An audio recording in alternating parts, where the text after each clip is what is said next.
your dispatch from pipe yesterday on the other game? Overall, Cal threw a lot of strikes, just got hit a little bit. And, this point of spring training with him leaving pretty soon, him ramping up to play for obviously Team Canada, he's just trying to get, he got 3 ups, which is great. The results probably weren't where he wanted him to be, but he's still obviously in the mix of, getting this 5th spot or making a team. Obviously going to watch him during these WBC games, but he feels good. All the numbers look good. He just got hit around a little bit. Health-wise, I think Josh is in the lineup today. Foscue, how are guys doing on that front? Seager's under the weather, so had to pull him out. He's probably going to be out a couple days. We've had a couple guys that are just kind of going around right now, unfortunately. So dodge it as much as you can if you guys are around. The Higgy's back is a lot better. Going to give him 1 or 2 more days of workouts out there with lives. Probably see him in a game, hopefully Sunday, Monday. We'll see what happens. JJ's the same thing. Sunday, Monday. Foscue still a little bit of time. So he's kind of doing his running progression, and I think we're still a few days away. With Gore going today, what makes him the kind of guy you end up giving up 5 prospects for? What makes him that level of a player this team needed? Well, I think you do your homework and your background before you make a significant trade like that. Luckily, there was a couple guys, myself, Rod Barajas, that were in the San Diego system when he was drafted. You want to know the player, right? The makeup, the work ethic, his drive, all of that, not only the talent, but we want to know what kind of fit he'll be in this clubhouse. McKenzie is a number 1 in the making. Probably not right now on this team because of Evo and DeGrom, but to have a young star pitcher like that's just now, in my opinion, starting really his big league career as far as being at the top of the rotation on a team that's trying to win this whole thing. I think it's going to be not only great for us but great for him. But we needed a left-handed pitcher. I think a left-handed starter to break up the righties that we already had in the rotation, depending on that. Who wins the 5th position in the rotation, but a guy that was an all-star. He's a grinder in the weight room. He works his tail off everywhere else as far as trying to build relationships and trying to be great. So you want that type of player, and not a guy that's just here collecting a paycheck. He's doing whatever he can to be a Jacob DeGrom or Evo one day. I was going to ask you about the left-handed part. What kind of challenge is that if the team gets stuck for a while with all right-handed starters, even if it's for like a month during the season? Yeah, in my opinion, you try to line up different arm slots, angles, or handedness as much as you can for a weekend. You don't want the same type of repertoire like going into a season, or a weekend series or during a week series. So trying to figure out how you can split those up the best you can to give them different looks can be challenging at times because there's a lot of right-handed pitchers in the game. So if you have a chance to mix it up and mix up lineups and change kind of eye levels and velocity and spins and all that type of stuff, I think you're better off. With McKenzie, he was young when he was in the Padres organization. Do you remember when you first met him or saw him or anything? Well, you're impressed by the athlete first of all. I know he's left-handed, but he's like you saw Davalillo yesterday, turn it like a major league shortstop with the double play. McKenzie is that guy. He's kind of a freak athlete that is a really good runner. He can jump through the roof. He's that type of player. But he's also I remember him being a really stoic, super quiet. He's not going to be the rah guy, jumping on the table, but ultra competitive. So I don't want you to get fooled by the stoicness and kind of quiet demeanor in the clubhouse. This kid's the ultimate competitor, and when he was in the COVID camp, you saw that kind of come out. We had a lot of these prospects, right? Like C.J. Abrams and all these guys. It's pretty cool to see a lot of all these guys in the big leagues now from the COVID camp. But McKenzie was the one that stood out.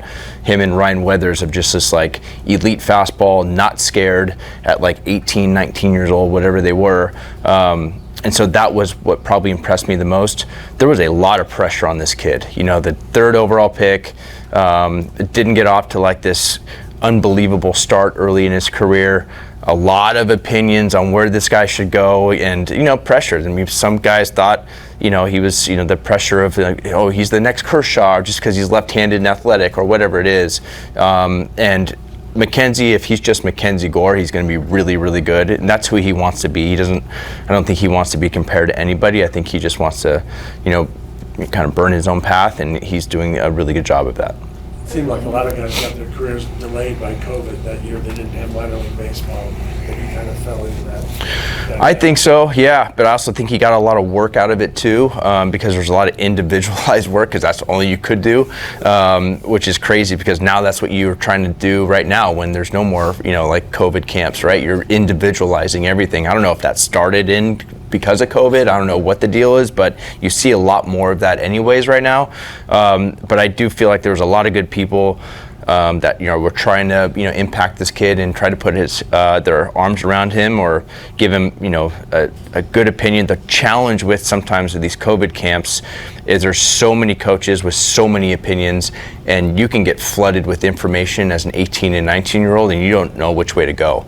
And so like the development can, we played a ton of games and ton of baseball during that camp. And I do feel like, yes, it can hinder development, but also there's so much information to process as a young kid that it can get confusing and kind of lock you up.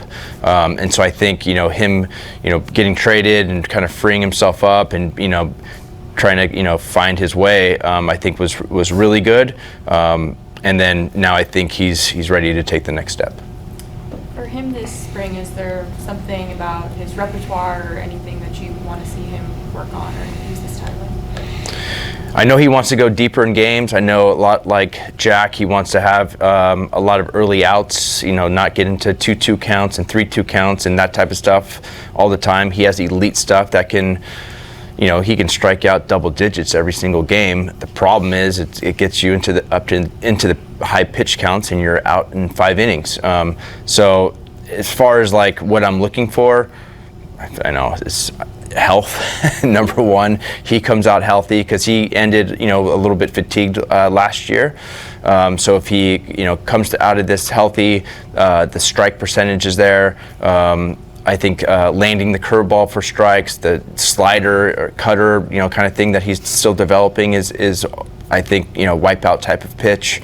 But I just feel like in zone, as much as he can get inside the strike zone, I know I say that about everybody, but it's just the truth that like if we command the strike zone with the stuff that we have, we'll be in a good spot. And I think, him watching DeGrom and Evo go about their business. I mean, you see him; he's in front of the net, watching every single pitch of DeGrom's live. Making sure like he's dissecting everything and trying to get something out of it. He's a smart kid. He wants to learn. He's eager to learn and get better. So as far as like what I'm looking for him to get out of spring or what I'm looking for, it's just like as much as he's around those dudes, we'll be okay. You talk about throwing strikes a lot, obviously, and obviously that's always important. I just feel like in the last year or so we've heard it more from people in the organization about how important that is.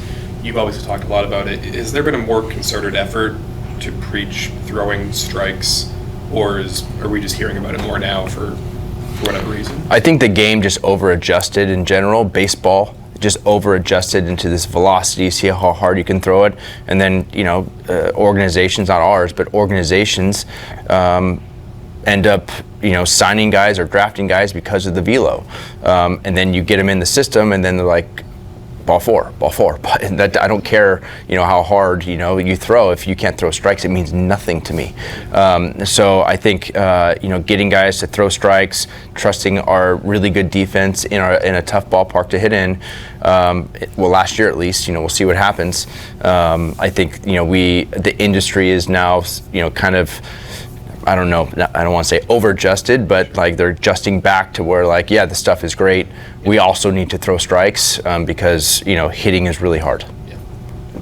This defense obviously has been so good these last few years. How much does swapping Marcus for whoever ends up at second base, is that going to affect how good this defense is, do you think? Marcus was a Gold Glover, so maybe, I don't know. We'll see how it shakes out. Marcus was one of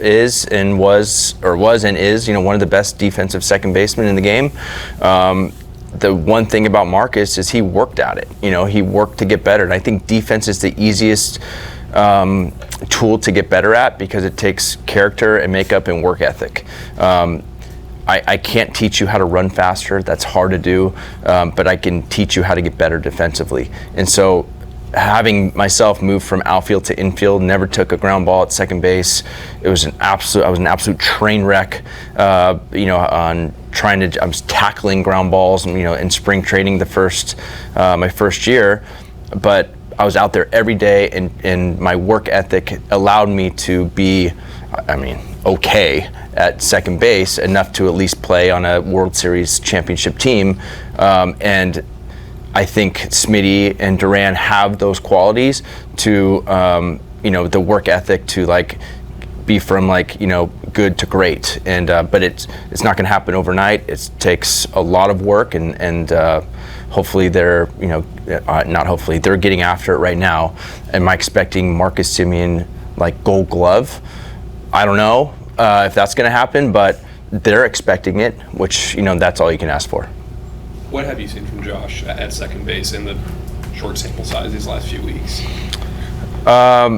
He's doing great. He's hasn't got a ton of tough plays. There's kind of slow rollers and but most ground balls are mishit. No one's trying to hit a ground ball. Yeah. So if you think about the ground balls, rarely is one hit 110. If it is, it's usually hit through the infield.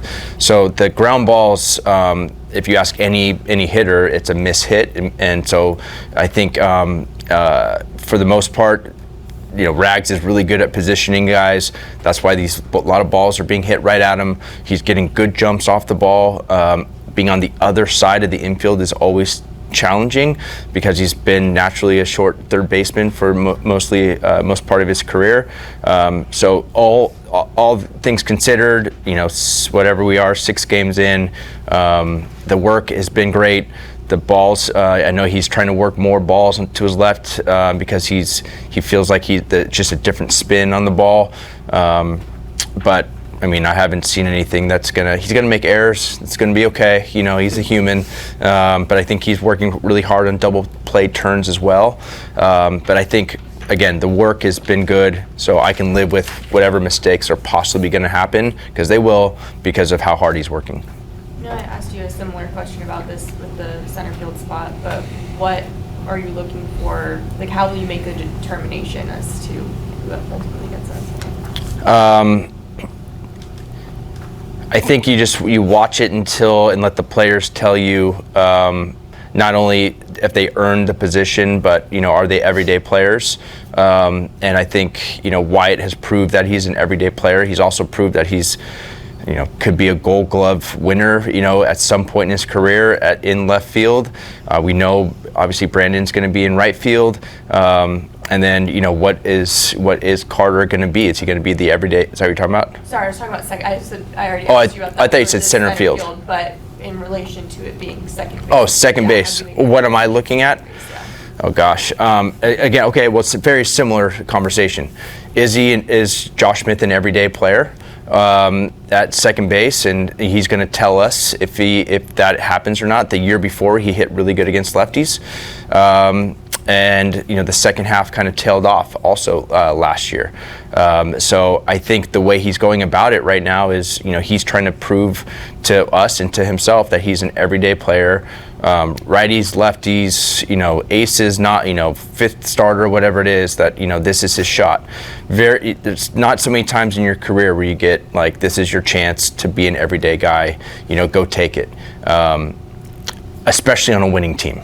And I can just by experience, when I was with the Cardinals, like, we weren't trying to not get to the playoffs or win a World Series with Chris Carpenter and Wainwright on the mound, right? Like, they expected plays to be made, and Tony gave me the shot to, like, here you go, it's yours, what are you going to do with it?